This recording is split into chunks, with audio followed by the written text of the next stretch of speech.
오늘 이 자리에 진경 회장님도 계시고 회장님도 계신데 김문수 목사님이 설교를 부탁하셔서 우리 회장님한테 양해를 구했더니 통 크게 얼마든지 그렇게 하시라고 당연히 그렇게 해준다고 양보를 해주셨어요. 우리 회장님께 박수 한번 드립니다. 처음에 우리 김은수 목사님이 우리 교회에 왔을 때 면접을 봤는데 면접이 끝나자마자 내 손을 붙들고 본당으로 들어가서 피아노 앞에 앉으면서 나보고 찬양을 하라는 거예요. 코드를 맞춰봐야 될 거 아니에요. 아니 지금 뽑힌 것도 아니야. 면접 봤어요. 면접 봤는데 자기가 결정하는 거야. 코드를 맞춰봐야 된다고 반주 치면서 하라는 거예요. 나는 얼떨결에 지금 부르고 있어요. 근데 제가 찬양 사역자를 7년을 두고 기도했는데 그 찬양을 하면서 네가 기도했잖아. 그 찬양 사역자가 지금 왔잖아 라고 메시지 주는 것 같아가지고 찬양 끝나고 내일부터 출근하세요 그랬어요. 그리고 모든 것을 딱 처음에 선택된 김은성 목사님한테 다 줬어요. 권한을. 그리고 그 뒤부터 담임 목사가 누군지 몰라. 권한이 다 그분한테 있어. 그분이 결정하고 다 따라가는 거야. 그리고 그 뒤로 남자분 목사님도 오시고 그런데 그분들도 다 우리 목사님이 다 다스리게 했어요. 그리고 5년을 같이 사역을 했습니다.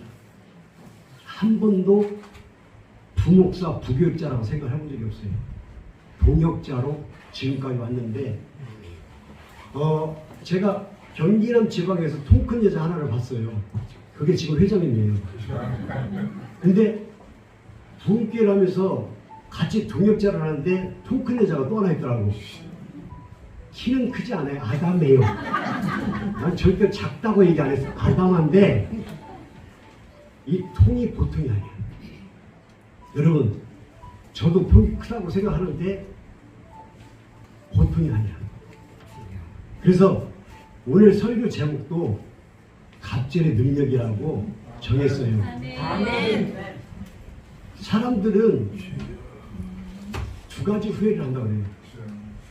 그때 할 걸.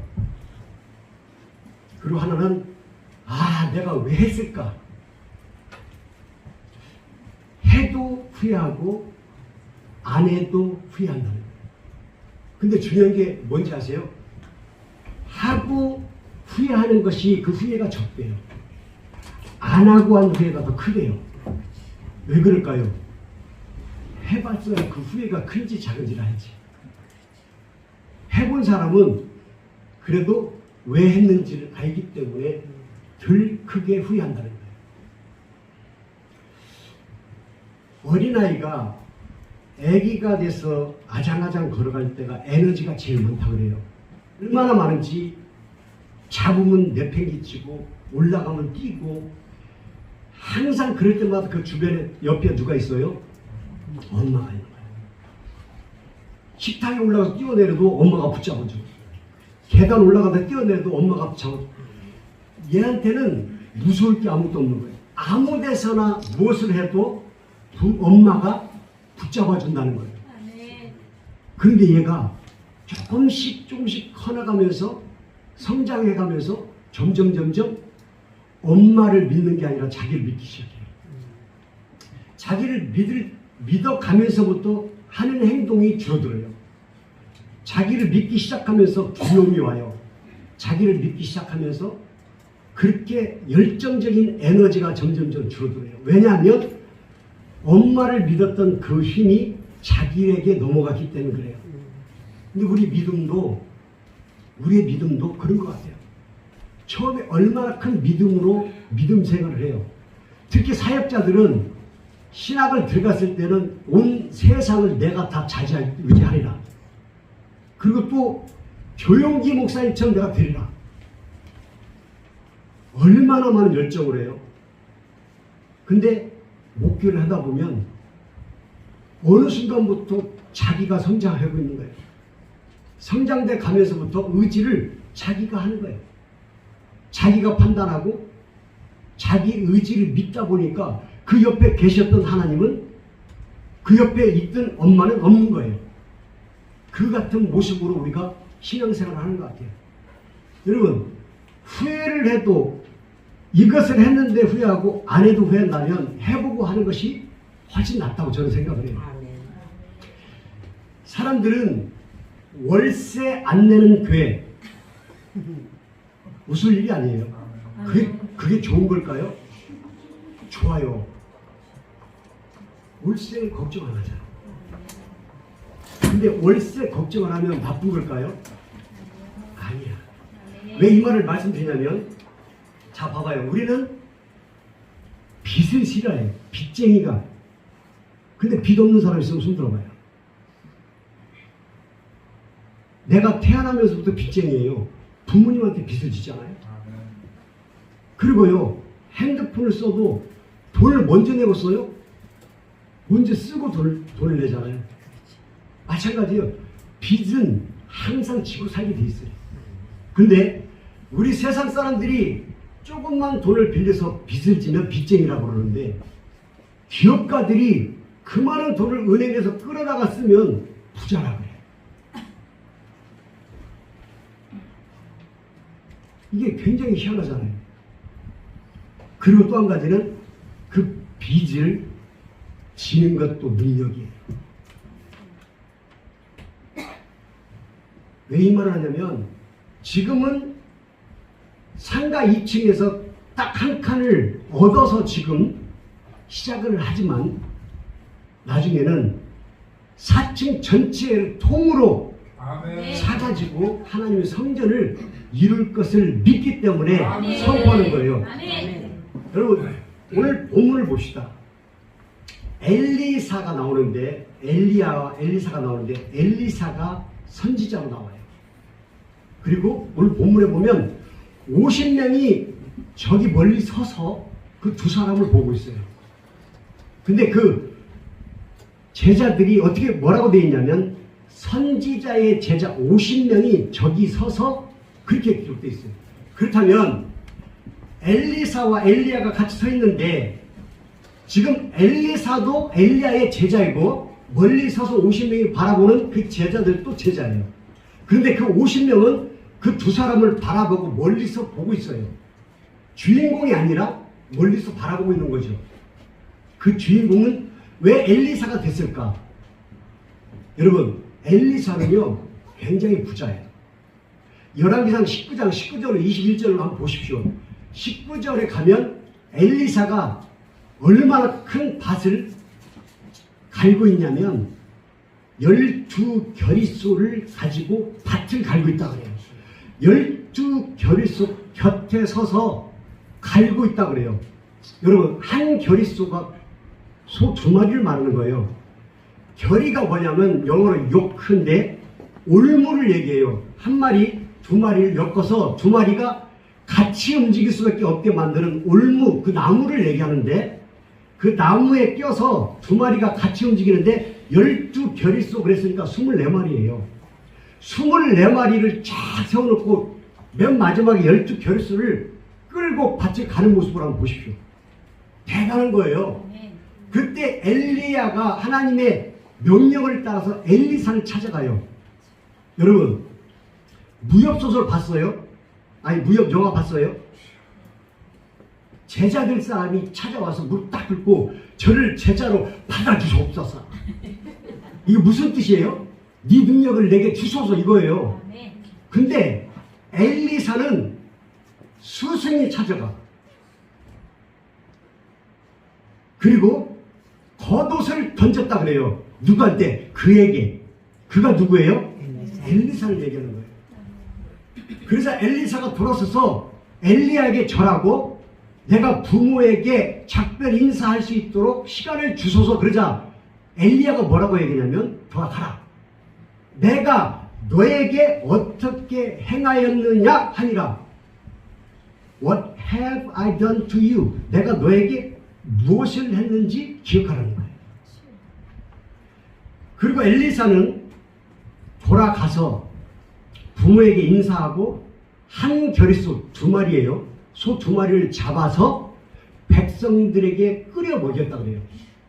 그런데 그 끓여 먹을 때 어떻게 끓였냐면 올무로 엮었던 그 나무들 24마리를 엮었던 그 나무 그 멍에를 가지고 불을 지폈다고 해요. 땔감으로 쓴 거예요.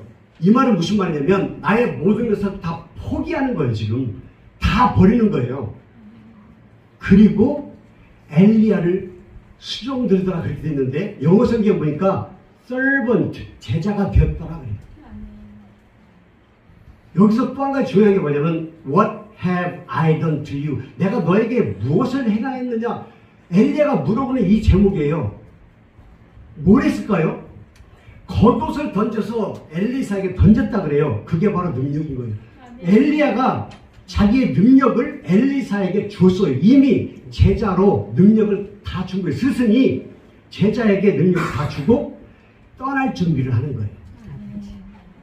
그리고 오늘 엘리야가 이렇게 얘기해요. 내가 떠나기 전에 네가 나한테 하고 싶은 말을 해봐. 그랬더니 뭐라 그래요? 성령이 당신에게 임하신 성령의 역사가 나에게 갑절이나 임하게 하소서. 아멘.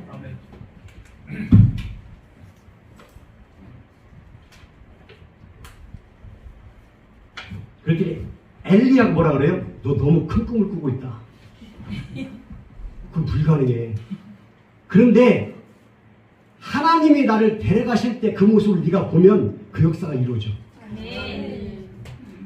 기가 막힌데 오늘 본문에 나오지 않는 그 이유를 보십시오.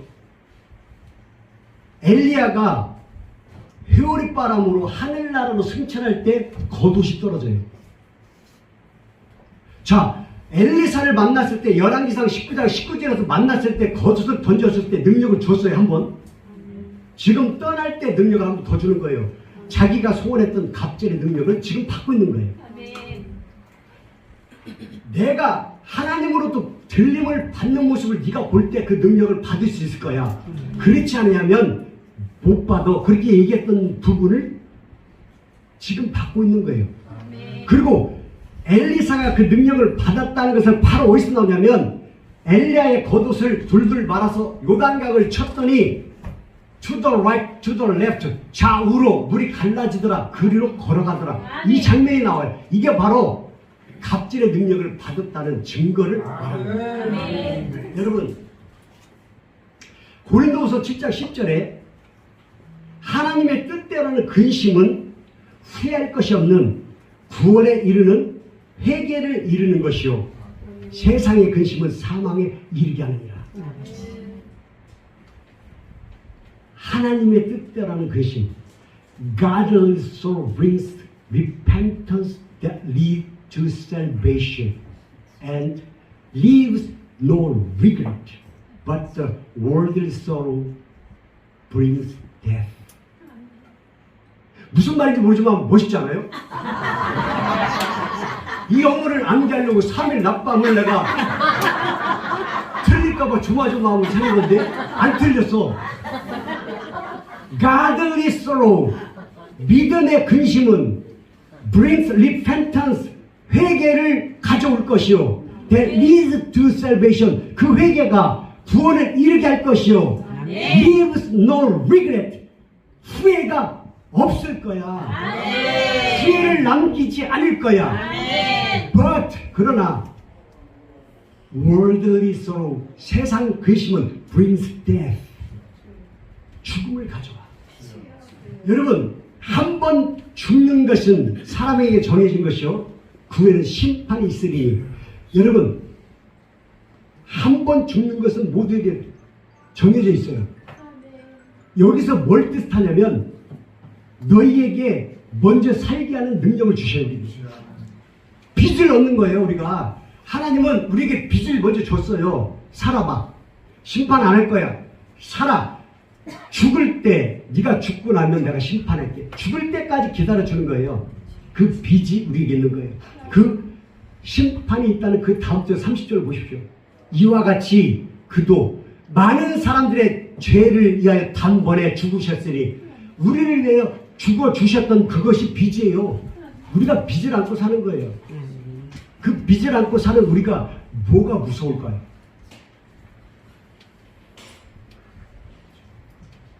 제가 우리 김은숙 목사님한테 이 자리에서 지금 말씀하고 있는 것은 5년 동안 내 모습을 봤을 거예요. 세상에 벌려도 그런 벌리는 건 또 처음이야. 천안에다가 공주에다가 인천에다가 태봉동에다가 조국동에다가 막 그냥 벌리는 거예요. 그러면서 무조건 하나님은 믿으래. 눈에 보이지도 않아요. 근데 제가 얼마 전에 여러분들에게 설교를 했을 때 뻥이냐 꿈이냐라는 제목으로 설교를 한 적이 있어요. 여러분, 세상 사람들도 믿음도 없는 그들도 뻥을 치고 살아요. 근데 뻥은 없는 거예요. 있는 것처럼 치는 거예요. 그걸 갖다 허풍이라 그래요.